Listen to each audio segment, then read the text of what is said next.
시의 치료적 효능을 우리에게 충분히 느낄 수 있게 해주는 시인 한 분을 모시고 대화를 나눠보고자 합니다.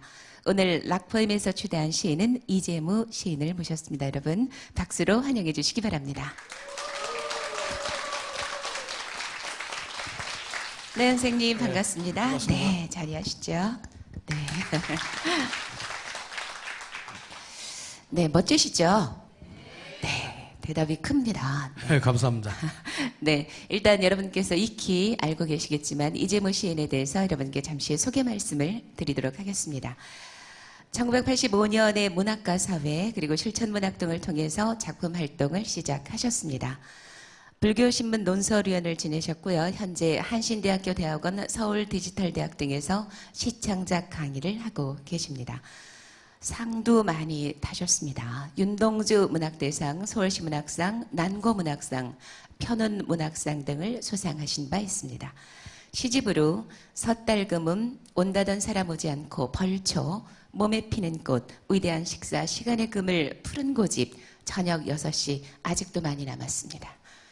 경쾌한 요랑, 슬픔에게 무릎을 꿇다 외에 시선집, 기류의 식사, 그리고 오래된 농담, 연십, 누군가 나를 울고 있다면, 시평집, 사람들 사이에 꽃이 필 때 산문집이 있습니다. 생의 변방에서 세상에서 제일 맛있는 밥, 그리고 공저, 우리 시대 민족신 신경님을 찾아서 대표시 대표평론, 긍정적인 밥이 있습니다.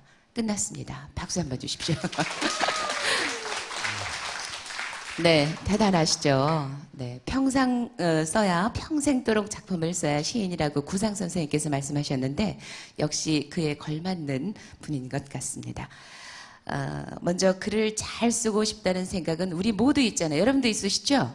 네, 아마 모두의 바람일 텐데 글을 정말 잘 쓰려면 어떻게 하면 좋을 것인지 선생님께서 저희들을 좀 도와주시는 차원에서 말씀을 좀 주십시오. 예, 그 돌아가신 그 시인, 그 기형도 시인이라고 혹시 아시죠? 네. 예, 그분의 시에 그 질투는 나의 힘이다. 뭐 이런 기절이 있어요. 나중에 그 제목으로 영화도 나온 걸로 알고 있는데, 일단 그 어떤 방면이든 질투가 있어야 되었습니다. 질투. 나보다 글을 잘 쓴 사람을 보면 감동을 느낀과 동시에 질투를 느끼겠습니다. 셈이 나서 나도 잘해야지. 네. 이게 내가 써야 되는데 내가 선수를 뺏겼다. 뭐 이런 그러니까 질투라는 것이 반드시 나쁜 것만은 아닙니다. 욕망이라는 것을 대부분 사람들이 이제 부정적인 개념으로 많이 이해를 하는데 때에 따라서 욕망은 발전의 동력이 될 수도 있습니다. 그렇죠. 그러니까 바람직한 욕망을 포기할 필요는 없죠. 글 쓰는 욕망 가질 필요가 있습니다. 그리고 욕심을 내야 되겠고. 그런데 어떤 방면이든 내가 좋아하고 지향하는 그 방면에 대해서는 투자를 아끼지 말아야 됩니다. 그래서 이제 글쓰기도 투자가 필요한데 한마디로 말해서 공짜는 없습니다. 그래서 그 투자는 뭐냐? 지적 투자라고 할 수 있어요. 지적 투자. 그렇죠. 지적 투자가 쉽게 말하면 독서를 많이 해야 돼요. 독서를 많이 하고 또 많이 생각하고. 네. 구양수의 삼다 아시죠? 삼다 많이 읽고 많이 아는 척 하셔야 돼요. 많이 읽고 많이 생각하고 많이 써라. 이게 뭐 예전이나 지금이나 여전히 그렇죠. 정답입니다. 예. 그 왜 그런 얘기 있지 않습니까, 선생님? 좋아하는 일을 하면 열정이 생깁니다. 열정은 곧 재능이 되더라고요. 그렇습니다. 예, 네, 재능. 아마 글쓰기도 그에 맞는 게 좋은 아닐까. 말이네요. 열정이 재능이다. 네. 좋은 말. 네. 네.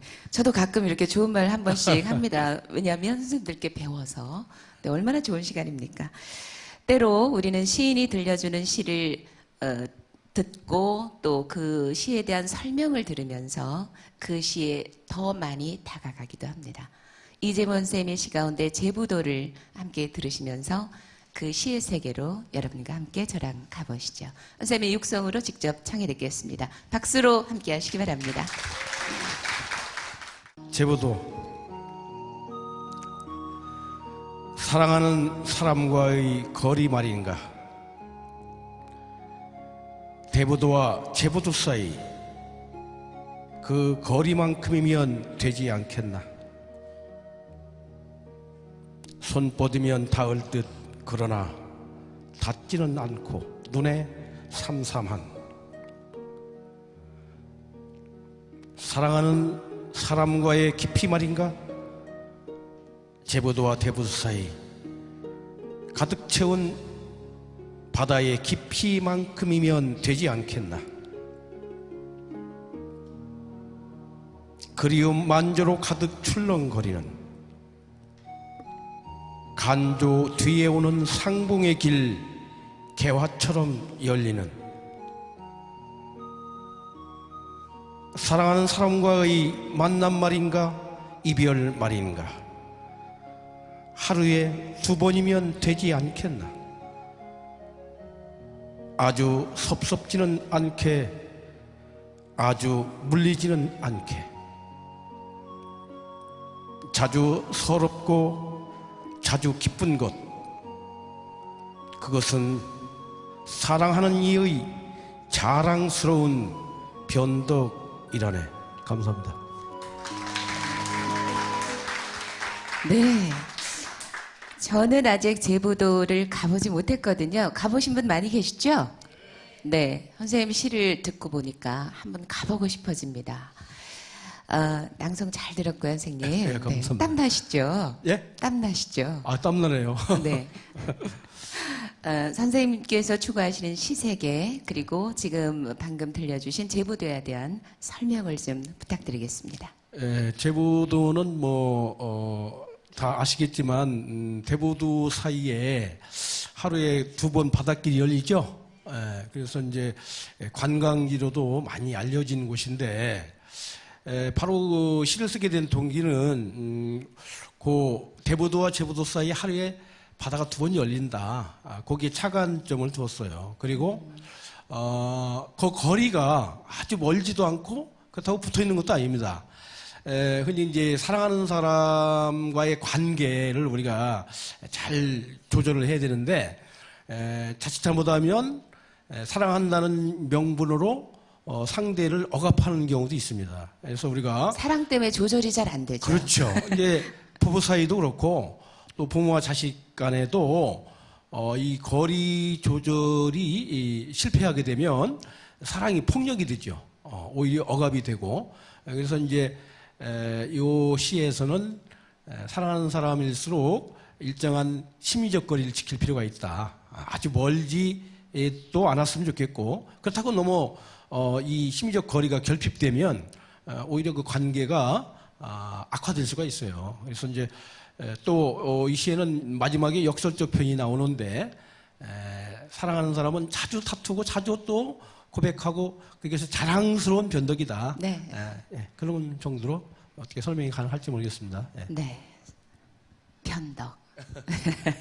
앞으로는 저희가 제부도에 가면 선생님의 시가 가장 먼저 생각이 날 것 같습니다. 약속 지키시기 바랍니다. 네, 꼭 다녀오겠습니다. 그리고요, 요즘에 다들 힘들다고 하잖아요, 선생님. 아이들은 아이들대로, 그다음에 청년은 청년대로, 중년과 노년도 나름대로 상당히 힘들게, 힘겹게 살아간다고 합니다. 대체 희망은 어디에 있을까 이런 생각을 가끔 해보게 되는데요. 예전에 나폴레옹이, 여러분 잘 아시는 나폴레옹이 이런 말을 했답니다. 아직 내 손에는 비장의 무기가 남아있다. 그것은 바로 뭘까요? 희망이다. 저는 한국 문학이 주는, 우리 사회에 주는 희망이 분명히 있다고 보거든요. 그래서 선생님께서 한국 문학이 주는 희망, 어떤 것이 있을까? 글쎄, 문학이 만병통치약은 아닙니다. 그렇기 때문에 모든 그 불행한 사람들에게 무슨 약재로 이것이 작용을 하는 건 아닌 것 같고, 과거 사실 문화 매체 가운데 문학이 차지하는 역할이 무지 컸죠. 그러나 최근에 와서는 문학 외적인 요소들, 이를테면 영상 매체랄지 또 컴퓨터 이런 것들, SNS 많은 것들이 있기 때문에 문학의 영향력이 과거보다는 굉장히 줄어든 게 사실입니다. 그렇지만 여전히 문학 속에는 우리 인간에 대한 여러 가지 본받아야 할 귀한 것들이 많이 들어있어요. 그러니까 문학은 인간과 세계 이해에 대한 통찰의 한 계기를 마련해 주기도 하고 또 자기 반성, 자기 성찰 이런 것들의 계기를 또 문학이 가져다 줍니다.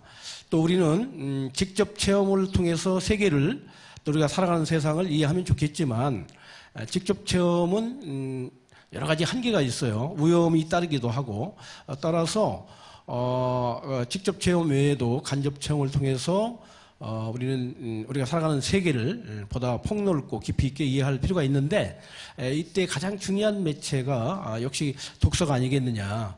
왜냐하면 SNS 같은 것은 휘발성이 강해요. 그래서 그 즉발적인 순간성 이런 것들은 있을지 모르겠지만 그래도 지속적인 이러한 인간에 대한 탐구 이런 가능성은 역시 아날로그적인 매체 역시 문학이 아니겠느냐. 그리고 문학을 통해서 우리는 인간이 살아갈 여러 가지 원리랄지 또 지혜, 또 과거와의 대화, 또 미래에 대한 비전 이런 것들을 문학을 통해서 어느 정도 해결할 수 있지 않을까. 그래서 힘든 사람일수록 문학에 의존을 하면 이것이 뭐 흔히 하는 말로 마음의 양식일 뿐만 아니라 또 우리 삶의 지혜고 스승이 되지 않을까. 이런 정도 말씀을 드리겠습니다. 영혼의 음식이죠. 네. 시는. 네. 영혼의 양식 좋습니다. 네네. 선생님께 마지막 질문 하나 드리겠습니다.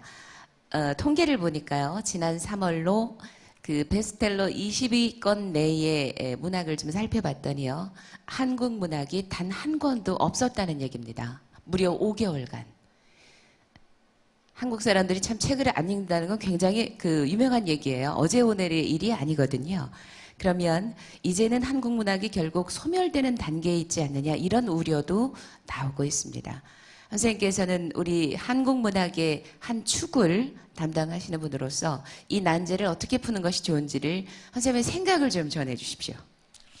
글쎄, 제가 이 자리에서 아무리 얘기를 해도 이게 국민들이 관심을 갖지 않고 또 정치하시는 분들 특히 이런 분들이 관심을 갖지 않으면 큰 변화가 없을 것 같아요. 제가 유럽 쪽 얘기를 들어보면 유럽에서는 TV라든가 이런 방송 매체에서 특별히 이 독서 코너를 만들었다고 그래요. 말해서 그 유명 정치인들을 데려다 대담도 하고 이런 코너가 있다고 하는데 우리도 물론 그런 그 프로가 전혀 없는 건 아닙니다만은 되게 그 일시적인 현상에 지나지 않죠.